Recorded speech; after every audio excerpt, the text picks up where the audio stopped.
1623년 왕위에 오른 인조는 명을 중시하고 후금을 멀리하는 외교 정책을 펼친다. 이를 못마땅하게 여긴 후금은 1627년 조선을 침략한다. 인조는 강화도로 피신했으나 결국 후금과 형제관계를 맺는다. 1636년 후금은 청으로 국호를 바꾸고 신명정책을 취하는 조선에 군신관계를 요구한다. 인조는 청의 요구를 거절하고 전쟁을 치르지만 결국 항복하고 만다. 인조는 왜 굴욕적인 선택을 했나? 전쟁 없는 세상을 꿈꾸기에 전쟁을 연구합니다. 뉴스메달의 전쟁과 사람, 안녕하세요, 허준입니다. 안녕하세요, 강민지입니다. 지난 시간 저희가 정묘호란을 통해서 우리의 역사를 살짝 들여다봤습니다. 그런데 길지도 않습니다. 9년이 지난 후 또다시, 그것도 아주 추운 겨울, 다시 한번 청나라가 조선을 침략을 합니다. 그리고 인조가 파천까지 했죠. 네, 바로 병자호란 이야기인데요. 후금이 세력을 키우고 있을 때 우리 조선은 세력 다툼으로 나라가 어지러웠습니다. 그래서 오늘은 우리에게 굴욕의 역사로 기억되고 있는 병자호란에 대해서 얘기를 나눠보겠습니다. 민용환 소장님, 태상호 기자님 모셔보겠습니다. 안녕하세요. 안녕하세요.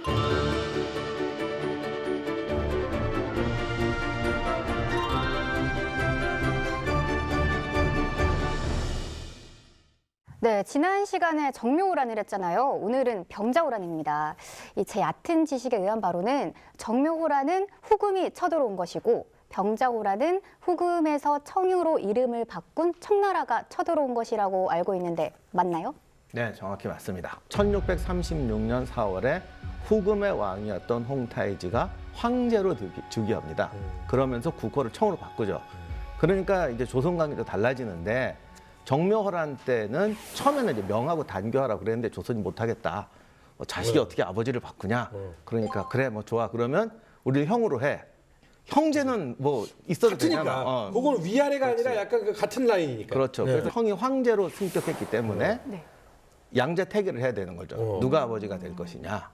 이렇게 하면서 조선하고 이제 갈등이 벌어지게 됩니다. 정묘호란 후 국호를 청으로 바꾸기 전에 명의 북경을 공격하는 시점이었어요. 그런데 조선은 친명주의를 아직까지 유지를 하고 있었죠. 그냥 명나라랑 전투하기도 좀 그런데 뒤에 조선이라는 이 깔끄러운 존재가 있으니까 그 전까지는 형제 관계였다가 이제는 군신 관계로 바꾸자라는 요구 조건을 했고요.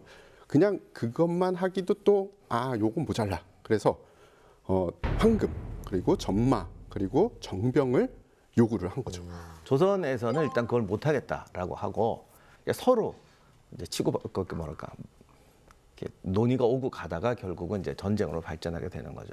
이런 것은 어디까지나 명분론적인 거고 기본적으로 청의 목적은 조선 정복은 아니에요. 네. 그러니까 목적은 중국이에요. 조선의 군사력에 대해서 이 사람들이 크게 이렇게 두려워하지는 않았지만은 일단 자기들이 중국으로 들어갔을 때 빈 땅을 조선이 뒤에서 치면 우리가 위험할 수 있다라고 생각했기 때문에 조선을 굴복시켜 놔야 된다고 생각했던 거죠. 아니, 정묘호란은 그 후금이 기습을 한 건데 이때는 조선이 이렇게 청의 요구를 듣지 않았다는 건 조선도 우리도 전쟁할 준비가 되어 있다 이런 것이었나요? 사실 조선이 이게 참 우리가 역사에도 두 가지 오해가 있어요. 조선은 전쟁 준비 안 하고 놀았다. 아니에요. 의외로 준비 많이 하고 네. 당연히 준비해야지. 그걸 어떻게 안 하고 국가가 유지가 돼요.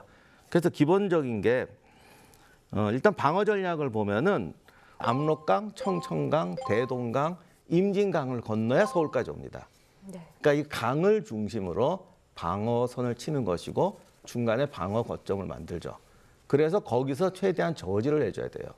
이게 정묘호란 때 해봤더니 얘들이 또 몽고 기병까지 동원해가지고 내려오니까 그냥 순식간에 빠르죠. 네. 오더라. 그래서 우리 동원 병력이 오기 전에 오니까 인조가 강화로 피난 갔잖아요.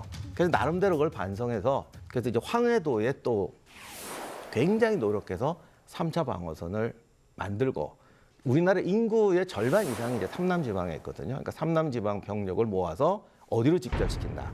이게 남한산성이었어요. 그러면 그것보다 근데 더 중요한 게 이 전쟁을 하려면 일단 잘 싸워야 되잖아요. 군인 양성은 안 했나요? 이걸 나열하면요 2페이지 나와요. 오. 의외로. 제도를 잘 정비해놨네. 네, 그래서 뭐 어영청 훈련도가 뭐 하고 뭐 하여간 뭐 많아요. 생각 외로 많습니다. 그래서 그걸 제일 컸던 게 사실 소고군인데 소고군이라는 건 전시 체제가 되면 양반 평민 다 이렇게 모아서 지역 단위로 군대를 편성하는 거예요. 그게 뭐 대단하냐 그러는데 이게 임진왜란 때부터 말이 많았어요. 양반이 어떻게 노비랑 섞여 싸우냐. 예, 야, 전쟁까지도 참. 지금 보면 좀 그렇지만 어쨌든 그걸 뛰어넘어야 되니까 네. 굉장히 불만이 많았는데 그걸 국가가 이제 밀어붙여요. 아, 이건 양보 못한다. 그래서 이제 밀어붙이고 그리고 이제 뭐 묵과 같은 것도 마구 증설하고 이제 화약도 이제 증산 네. 화약 만드는 게 실제로 굉장히 어렵거든요. 네. 그래서 이거 만드느라고 굉장히 하고 뭐 이거 말고도 많은데 하여간 무지하게 의외로 노력을 많이 했어요. 오, 그러네요. 근데 이 정도면 의외로 우리가 병자호란 준비 많이 했네라고 생각하시는 분들이 분명히 있을 겁니다. 네네. 근데 기본적으로 항상 호란 이런 얘기를 들어보면 겨울이에요. 예. 천고마비, 그러니까 겨울을 대비해라 이러는 말이 있는데 항상 겨울이거든요. 그것도 알았어요. 네. 쟤들이 쳐들어오려면 압록강이 얼음이 오는 그쵸. 거 온다. 네. 말 달릴 정도 얼음이 오는 건 대개 어느 때쯤에 온다. 이런 거 다 알아요. 그리고 이제 또 하나 청나라 군대가 기병에 속전속결한다고 그러지만 네. 여기까지는 다 좋은데 너무 좋은데? 네. 예. 이제부터가 문제야. 왜요? 병력 동원하지 않는데 안 해요. 왜요? 저기서 지금 병력 동원해서 올 건데. 안 하자고는 안 하고 네. 그 병력 동원하면은 군량도 마련해야 되고 백성들이 힘드니까 천천히 하자. 그럼 그냥 맞겠다는 거잖아요. 이거 옛날에 우리 할머니가 이런 말 했는데 이런 말 들으면 말이야 방구야. 하지만 법에는 안 걸리죠. 모든 전쟁은 전쟁이 발발됐을 때는 그 누구도 압니다. 전쟁이 언제 발발할 건지 그 첩보를 잘 알고 가공을 해서 네. 이걸 대비를 해야 되는데 벌써 전쟁이 발발하고 적이 국경을 넘었으면 이미 늦은 거죠. 지금 딱 어떻게 보면 그런 케이스가 있습니다. 9일에 이제 도강을 시작을 하죠. 네. 근데 12일에 알게 됩니다.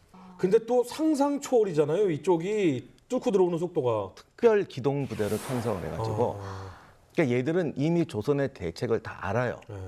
그래서 파발이 오는데 12일에 침공했습니다 왔는데 그때는 벌써 그 순안에 와 있었어요. 그 특별 기동 부대가 그 순안이 어디냐면 안주하고 평양 사이예요. 그 다음 날 야 이거 너무 가까이 오는데 뭐 이거 어떻게 할까? 뭐 피나 아니야 버텨보자 할 때는 벌써 개성까지 와 있었어요. 아이고. 기병이 하루 평균 78km 속도로 내려왔더라고요. 와, 이게 가능한가? 이게 기갑 부대도 힘들. 그러니까요. 힘들죠. 뭐 최신 기갑 부대도 중간에 또 뭐 급유도 하고 뭐 이래야 되니까 적의 저항이 아무리 없다고 해도 저 정도 기록이면 뭐 현재에서도 최첨단 기갑 부대에서도 뭐 쓸만한. 그러니까 전시 진군이 보병 유럽 군대 같은 경우에 보병이 하루에 4km, 7km였어요. 그러니까 걸어가면 되지라고 생각하시는 분이 계신데 그렇게 걸어가는 게 아니라니까 군대는 대포도 끌고 가야 그럼요. 되고. 지금 이 속도면요. 일주일이면 한반도 전역까지 다 진출하는 속도예요. 그러니까 물론 이게 방금 말씀드린 특별 부대이긴 했지만 네네. 어쨌든 이제 이 속도로 내려오게 되죠. 그럼 왕실은 깜짝 놀라서 이제 뭐 대비할 틈도 없었을 뭐 그런 상황이 그러다 보니까 강화길이 막혀요. 강화길이 막히죠. 왜냐하면 그때 벌써 이제 홍제원 지나 수색까지 들어오거든요. 근데 전 한 가지 궁금한 게 아니 정묘호란 때 그렇게 당하고 이게 안 되겠다. 그래서 다 막아야겠다라고 해서 방어진지도 더 보강을 하고 철두철미하게 준비를 했다라고 했잖아요. 그 문제가 철두철미하게 보강은 했죠. 준비를 했습니다. 네. 근데 조선의 시야에서 철두철미하게 준비를 한 거죠. 조선식 철두철미요. 예. 네. 문제는 적을 대비해야 되는데 예. 우리 생각을 많이 집어넣은 거예요.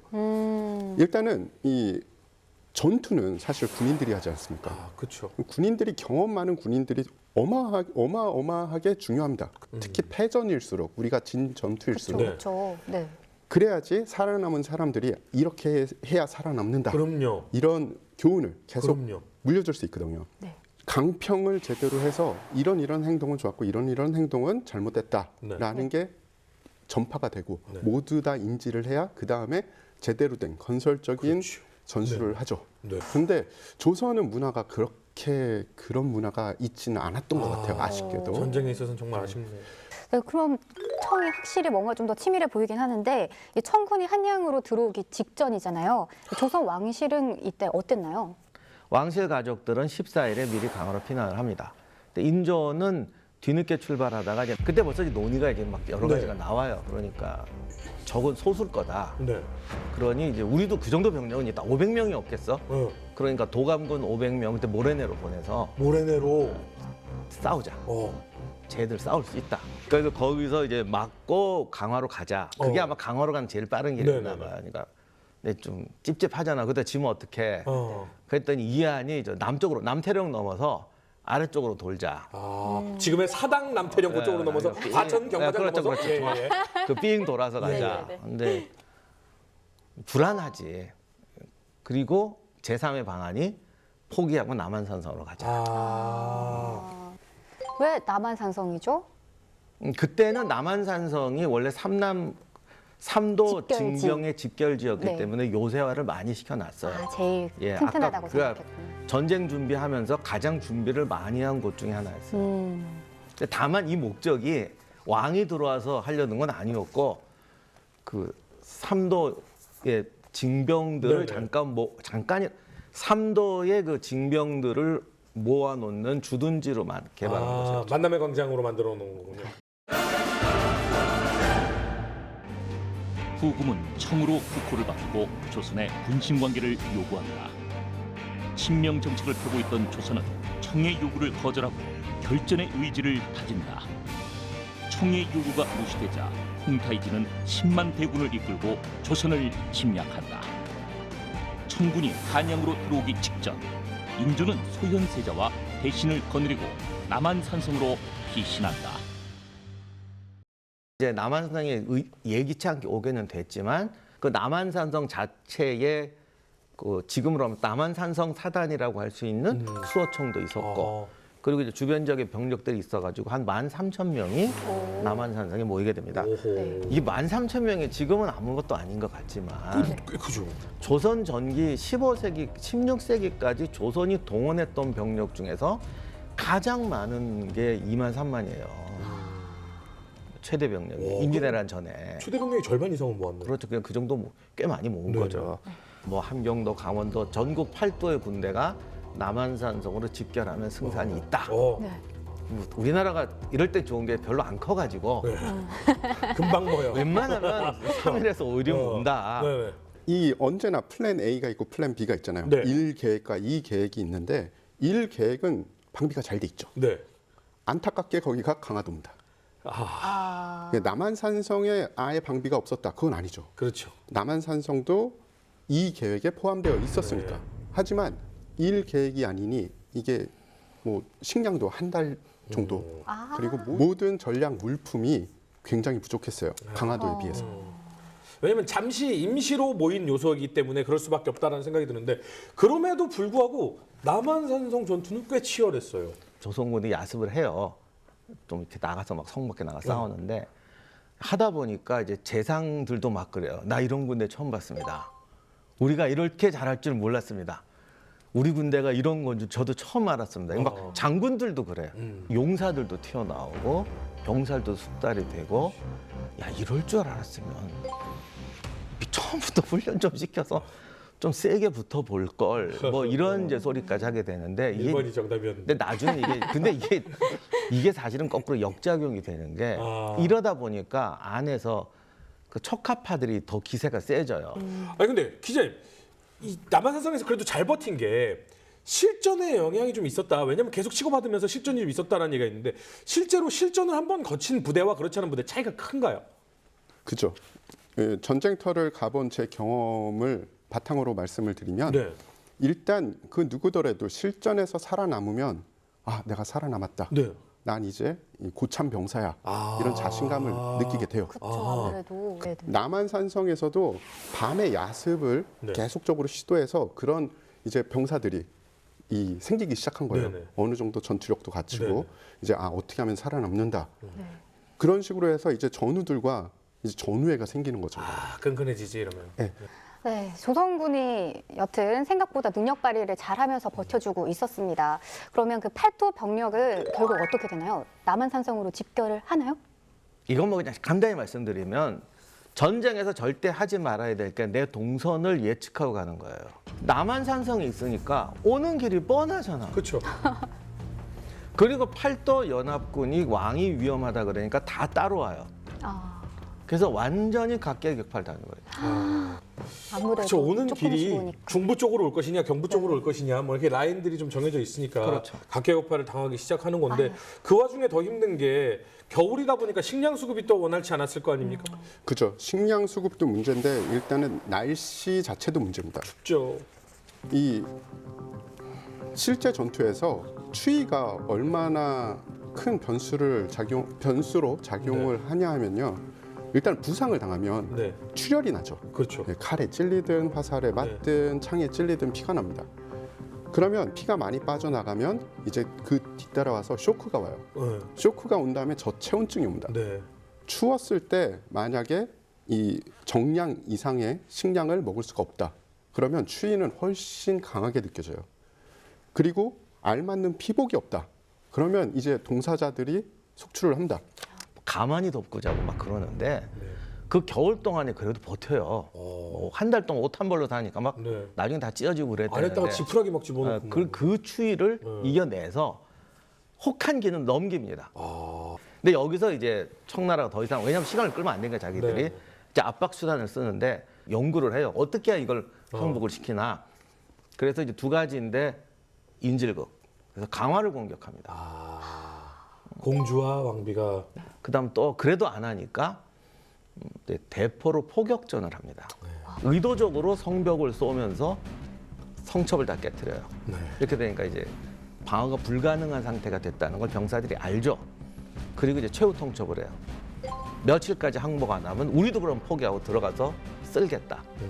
들리는 말로는 그때 청나라군한테 항복하지 않았으면 병사들이 들고 일어났을 거라는 말이 축 퍼져 있습니다. 예. 결국 예, 성문을 열고 나가서 그 삼전도에서 이제 그 황제 앞에 황제로 받드는 예를 하고 이제 소현세자와 복림대군을 인질로 데려가죠.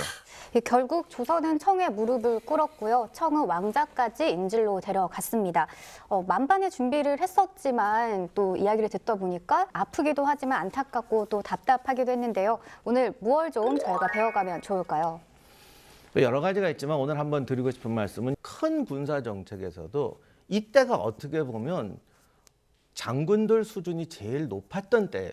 내가 정책을 신념을 갖고 했습니다라고 해서도 틀렸으면 책임을 져야 되는 거예요. 이제 군사 전략적인 면에서 볼 때 적의 입장을 생각을 안 하는 거예요. 뭐 다른 나라를 연구한다 그러면 마치 애국심이 부족한 사람처럼 몰아가는 경우가 요즘 그래도 좀 덜한데 제가 학생 때만 해도 참 심했어요.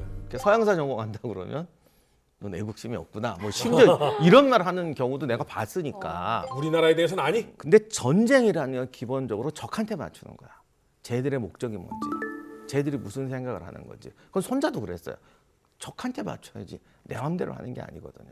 저는 정묘호란 뒤에 두 나라가 너무 다른 점을 느낀 것 같습니다. 청나라, 그러니까 후금에서 청나라가 됐죠. 청나라는 어느 정도 자기가 이룩할 거를 이룩했음에도 굉장히 철저하게 분석을 했어요. 우리가 뭐를 잘못했고 뭐를 더 했으면 좋겠다. 조선은 안주했던 것 같아요. 강화도에서 이 정도 버텼으면 괜찮았잖아. 그 사건이 병자호란을 낳았다고 봐요. 네, 명분보다는 실리를 추구하고 내실을 다지는 것이 중요하다라는 생각을 해볼 수 있는 시간이었습니다. 많은 사람의 눈, 제3자의 눈으로도 철저한 준비 항상 해야겠다라는 생각이 듭니다. 뉴스멘터리 전쟁과 사람, 다음 시간엔 조금 더 흥미있는 주제를 가지고 다시 돌아오겠습니다. 시청자 여러분 감사합니다.